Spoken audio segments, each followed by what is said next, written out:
I wanted to finish my master's at Monash University while working full-time. But I also wanted to get the highest grades possible, partly as just a challenge to myself. In the end, after just a few weeks of studying, I ranked first in my cohort and got the Dean's Award. Now, I already made a video about some of the key strategies that I use, which you guys really liked, but there's something that I realized I didn't talk about, which is something that I've been doing for years before even starting my master's, which made everything just much easier. So in this video, I'm gonna share 2 major changes that I had made before even starting the year, which made it so much easier to receive those types of grades. Because to be honest, the first video that I made about this was pretty good, I think. But I also know that a lot of people, if you followed it step by step, would still struggle in some places. And I want to talk about that. At the end of the video, I'll also include a bonus tip. I should not do winking again. If you're new to the channel, welcome. I'm Dr. Justin Sung. I'm a full-time learning coach and former medical doctor. I'm the head of learning at I Can Study. And for the last decade, I have helped thousands of learners from around the world learn to learn more efficiently. Now, the first major change that I made years before I started my master's was to stop measuring my learning ability based on my grades. And in retrospect, this shift in mindset was actually life-changing. Back when I was in high school, I didn't really know what I was doing. I used to study a lot, like every day after school, I'd go to the library and I'd study there till 10 p.m. But I didn't really get a lot done. I mean, frankly, I fell asleep probably every single day while studying.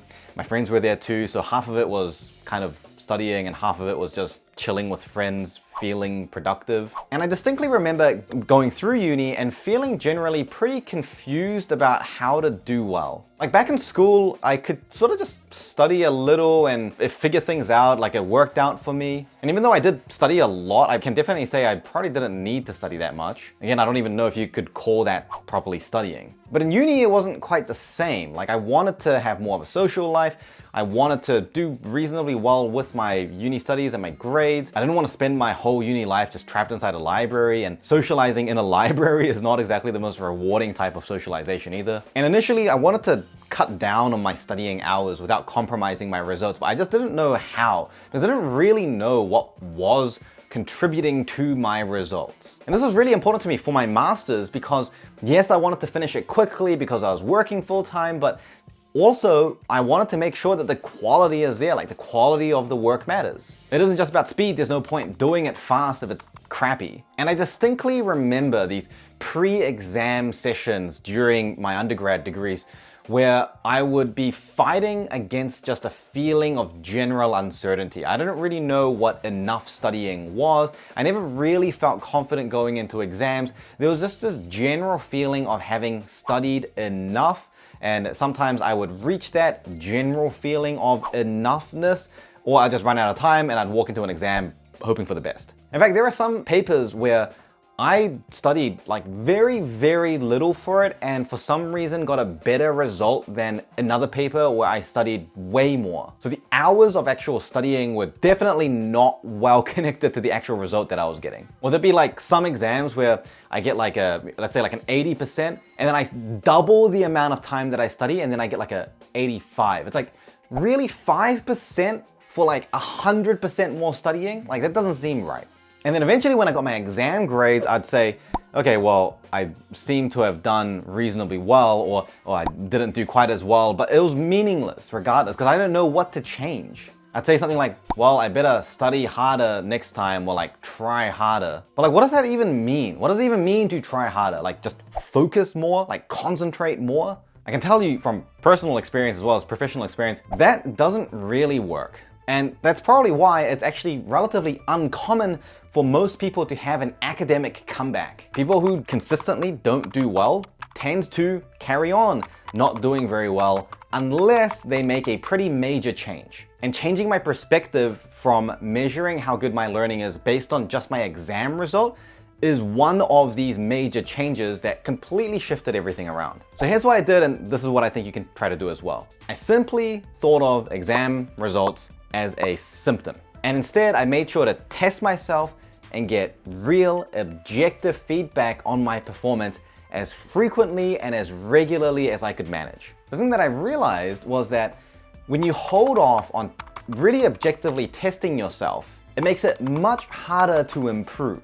Like you could spend weeks trying to get your knowledge to a point that you're really happy with, but then when you test yourself, you still have gaps. And half the time, you don't even know that those gaps existed because you never actually tested yourself. And sometimes you wait so long to test yourself that gaps are appearing because you're forgetting more and more as you wait longer and longer before testing yourself. And then you end up spending all of your other available time on just filling in those gaps and things that you forgot. So you're now just like relearning the same thing again and again for weeks. It is much easier to use your time more effectively if you test yourself more regularly. The mindset that I had was, by the time I enter my exam, I should already know what result I'm going to get. And if you're entering exams like how I used to feel, where I just felt like confused and uncertain and like hoping that they just wouldn't ask me a certain type of question, that's just not sustainable. It's not gonna work. You might be able to get lucky for this test or maybe the next one, but your luck's gonna run out eventually. And that entire time, you're gonna be anxious. So the key here is to test yourself often, and here's how you can do it. Get a study buddy and then start making exams for each other. Have a look at the marking criteria if you've got some. Really think like an examiner and create an exam as close to the real one as you can imagine. And then as part of your regular revision schedule, do those exams in test conditions. It's better to spend your time doing that than like rereading your notes for the third time. You can also supplement this with like other practice questions if you've got access to those as well. And this part's really important. Don't rely on the answers to get through it. If you feel like you're not really sure about the answer, don't then look at the answers to figure it out and be like, oh yeah, that makes sense, that's the answer. Don't do that. Make the mistake.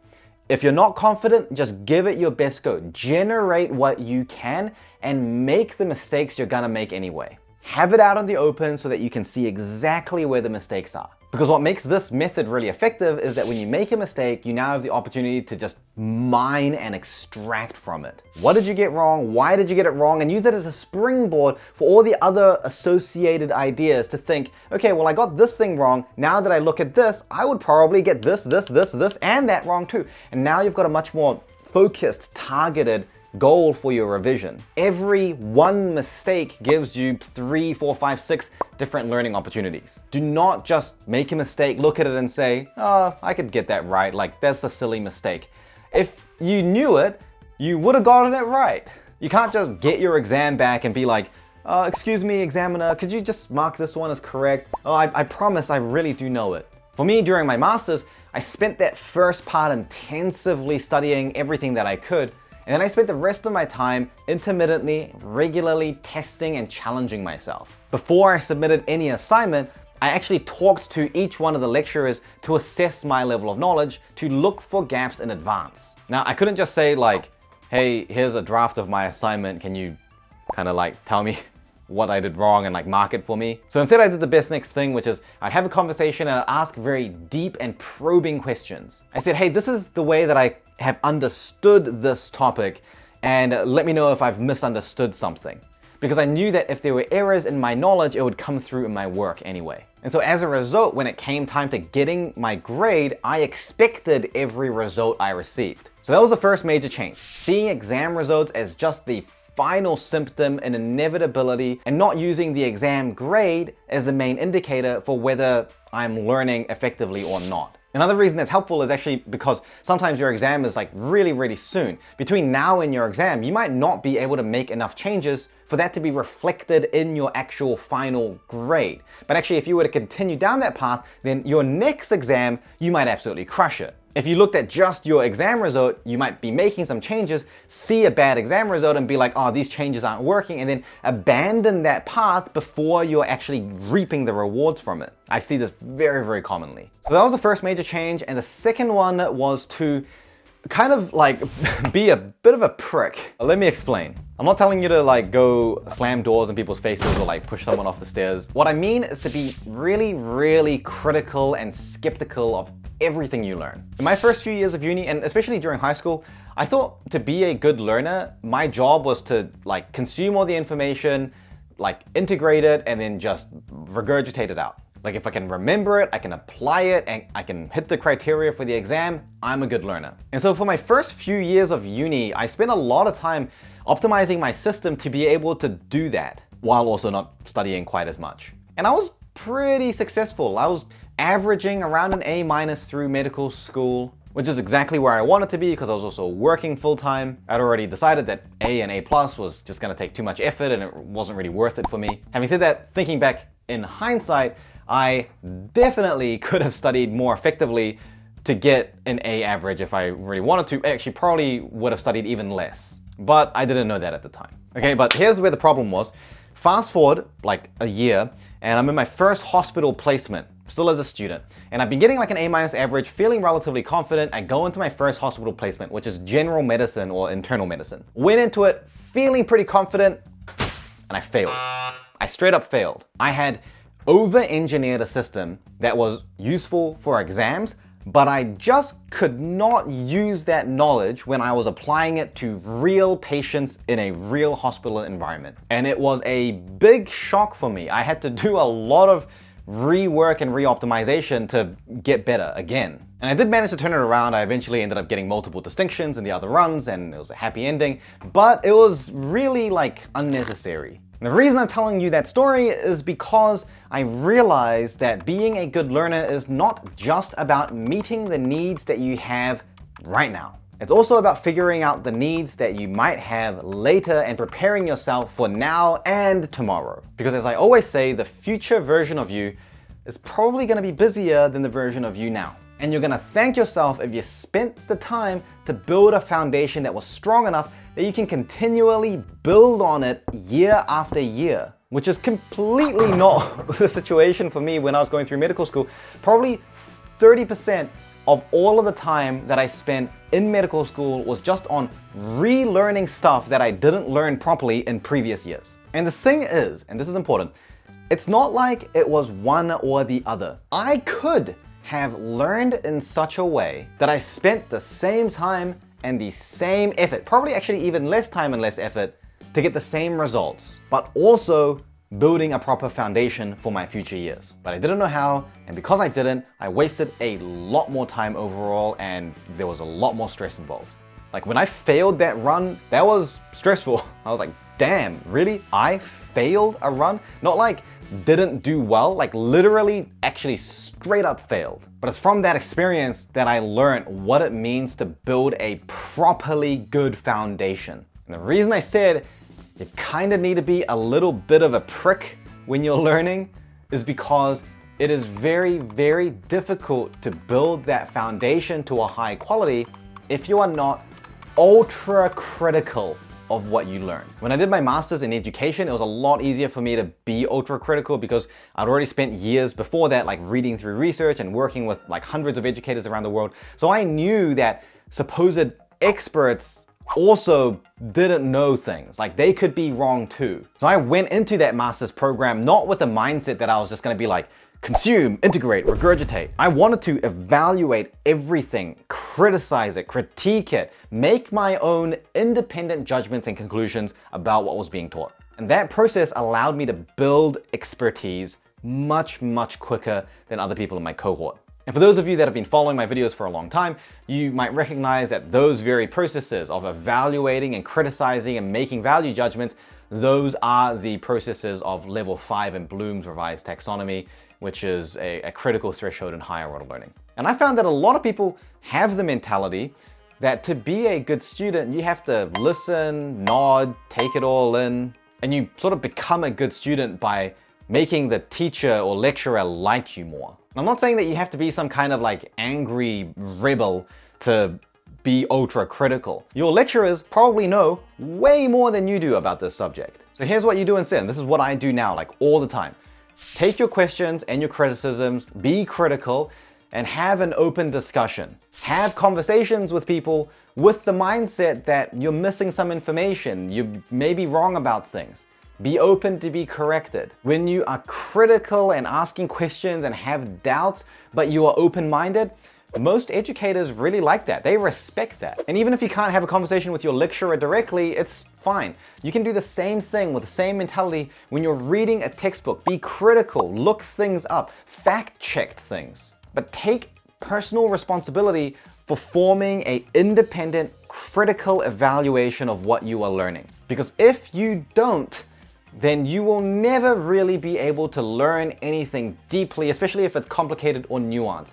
Yes, you may be able to recall some facts and it might be okay for your upcoming test or the next one, but again, it's not sustainable. And at the end of the day, you're just gonna end up as one of the other 10 million people that did the same degree and know the same set of facts. By being ultra critical and skeptical and making your own independent evaluations, it forces your brain to work in a higher gear. It makes the same information stickier, more memorable, and you understand it more deeply. You can spend the exact same 5 hours studying something as someone else, but the person that mentally is taking that responsibility to be critical about what they're learning is going to remember a lot more and be able to use that information more in a much more nuanced and complex way. And those are the type of people that you look at and you think, how the heck do you know like everything you know? Like, we are studying the same curriculum, we're studying for the same amount of time. You end up becoming the anomaly because you don't think like everyone else does. You're thinking like how an expert would. And so that was number 2.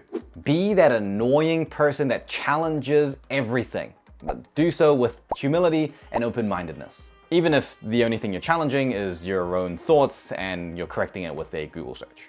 And by the way, everything that I'm talking about is all around the idea of building a personalized learning system. And it can honestly take years, like it took years for me. And a big part of that is just figuring out what is working well for you and what is not really serving you anymore. If you're interested in figuring out which parts of your learning system you should work on first, I've made a free quiz that figures out your learning strengths and weaknesses and gives you some recommendations. There's a link to that in the description below. Now finally, as promised, here's my bonus tip.